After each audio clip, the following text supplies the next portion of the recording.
You're a South African musician and you are trying to submit to radio. So in this video, I'm going to share 5 things you want to include in the email that you send to an independent radio station, including all the information that you need when submitting. The very first thing, probably the obvious one, is the title of the song and the artist name. This information is important and probably the most reliable way that a radio can link your song to your royalties, to SAMRO, to your bank account. So you want to include the title and the artist name. The next thing is you want to include the genre and style of the song. So the genre and style are important because you can't put a hip hop song onto a rock radio station, for example. So you want to include at least the genre at the top level. So if it's trap, you just put in hip hop or rap.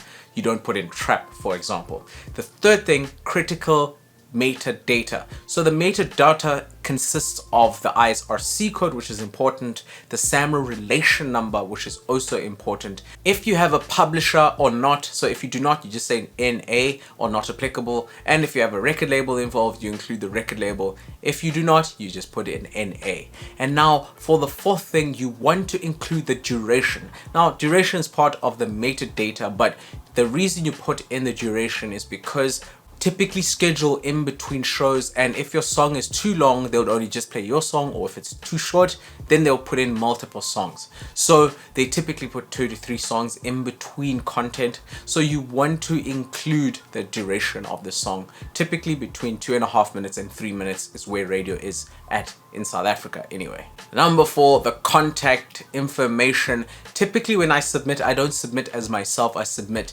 as my manager, even though I'm my own manager. But the contact information, email and phone number should be there at the bottom of your email as part of the signature at least.